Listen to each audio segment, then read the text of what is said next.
തിരഞ്ഞെടുപ്പിന് ദിവസങ്ങൾ ബാക്കി നിൽക്കെയാണ് വാക്പോരുകൾ അതിരുകടക്കുന്നു. മോദി കേരളത്തിൽ വന്ന് പിണറായി വിജയനെയും കുടുംബത്തെയും CMRലുമായി അഴിമതി പണം വാങ്ങിയെന്നും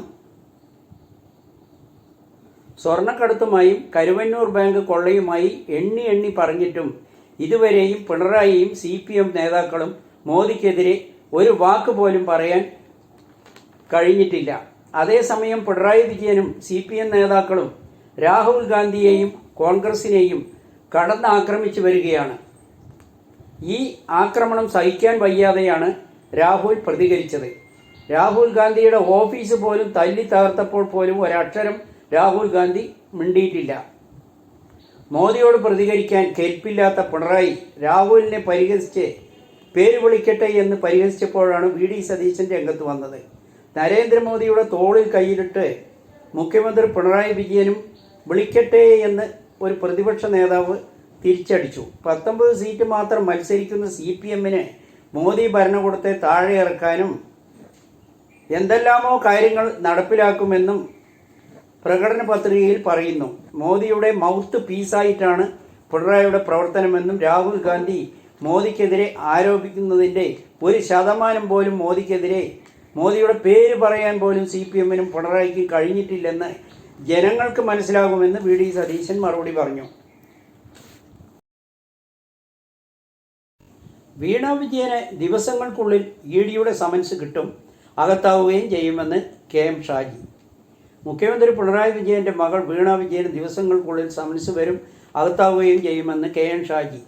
ലീഗ് സംസ്ഥാന സെക്രട്ടറി KM ഷാജി മാട്ടൂൽ നോർത്തിൽ നടന്ന UDF തെരഞ്ഞെടുപ്പ് യോഗം ഉദ്ഘാടനം ചെയ്ത് സംസാരിക്കുകയായിരുന്നു. മുഖ്യമന്ത്രിയുടെ മകൾക്ക് ഈ കള്ളത്തരങ്ങളിൽ പങ്കുണ്ട്. മുഖ്യമന്ത്രിയുടെ മകൾ ഉൾപ്പെടെ ആരോപണങ്ങൾ നേരിടുന്ന കേസുകളിൽ ആരാ വാദിക്കാൻ വന്നത് അറിയാമോ? വൈദ്യനാഥൻ. ലക്ഷങ്ങളാണ് രൂപയാണ് ജനങ്ങളുടെ പണമാണ് കൊടുത്ത് നിങ്ങളുടെ മകൾ കുടുങ്ങിയാൽ നിങ്ങൾ പണം കൊടുക്കേണ്ടേ? എൻ്റെ പേരിൽ കുറേ കേസുണ്ടായിരുന്നല്ലോ, എന്നിട്ട് ആരാണ് കേസ് നടത്തിയത്? ഞാനല്ലേ കോടതിയിൽ പോയത്?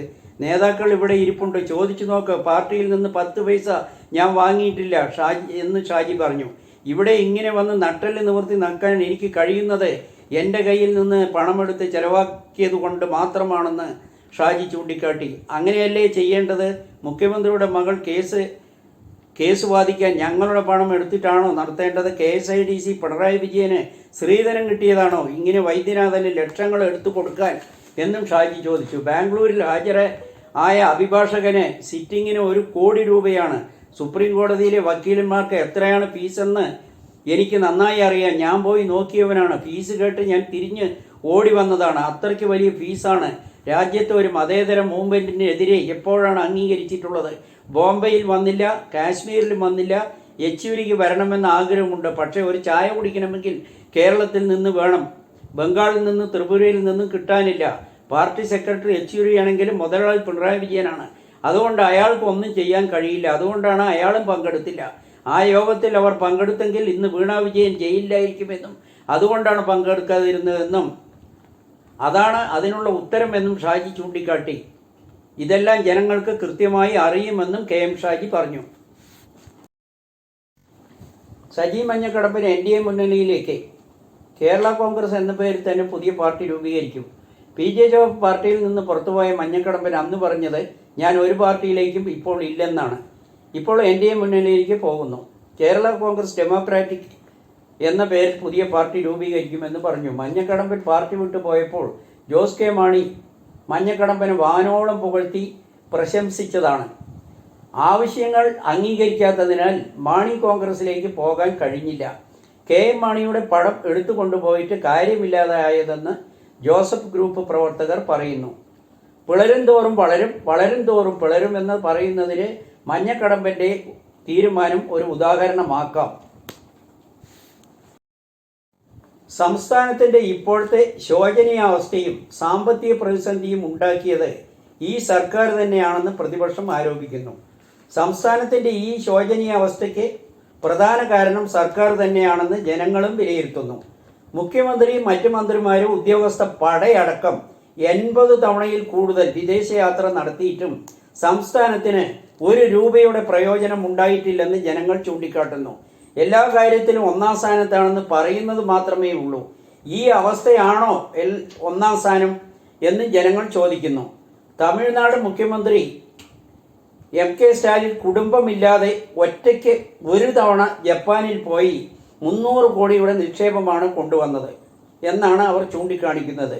ധൂർത്തും കെടുകാര്യസ്ഥയും മാത്രമാണ് ഈ സ്ഥിതിവിശേഷത്തിന് കാരണമെന്ന് പ്രതിപക്ഷ നേതാക്കൾ ചൂണ്ടിക്കാട്ടുന്നു. 2 മണ്ഡലങ്ങളിൽ മത്സരിക്കുന്നത് പുതുമയല്ല, പതിറ്റാണ്ടുകളുടെ കാലപ്പഴക്കമുണ്ട് എന്നാണ് ചരിത്രം. രാഷ്ട്രീയ നേതാക്കൾ ഒന്നിൽ കൂടുതൽ മണ്ഡലങ്ങളിൽ മത്സരിക്കുന്നത് പുതിയ കാര്യമല്ല, പണ്ടുകാലം തൊട്ട് തുടർന്നു വരുന്ന പതിവാണ്.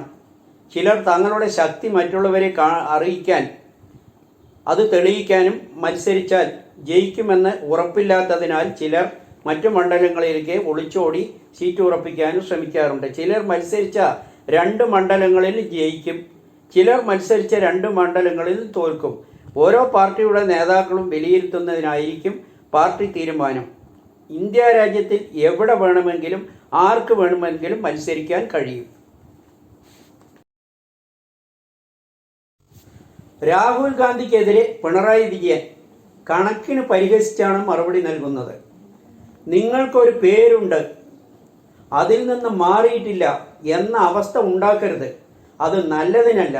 അന്വേഷണവും ജയിലെന്ന് കേട്ടാൽ പേടിച്ചു പോകുന്നവരല്ല ഞാനടക്കമുള്ളവർ. കേന്ദ്ര അന്വേഷണ ഏജൻസികൾ മുഖ്യമന്ത്രിയെ എന്തുകൊണ്ട് ചോദ്യം ചെയ്യുന്നില്ല എന്ന രാഹുലിൻ്റെ ചോദ്യത്തിന് നേരത്തെ നിങ്ങൾക്ക് ഒരു പേരുണ്ട്, അതിൽ നിന്ന് മാറിയിട്ടില്ല എന്ന അവസ്ഥ ഉണ്ടാക്കുന്നത് ജോഡോ യാത്ര നടത്തിയപ്പോൾ കുറച്ച് മാറ്റം വന്നു എന്നാണ് ഞാൻ കരുതിയത്, അതുകൊണ്ടായില്ലെന്നും പിണറായി രാഹുലിനെ പരിഹസിച്ചു. നരേന്ദ്രമോദി പിണറായിക്കെതിരെ അനവധി അഴിമതി ആരോപണങ്ങൾ ഉന്നയിച്ചിട്ടും പിണറായിക്ക് മറുപടിയില്ലെന്ന ആരോപണം മാത്രമാണ് രാഹുൽ ഉന്നയിച്ചത്. അതിനാണ് പിണറായി വിജയൻ്റെ മറുപടി.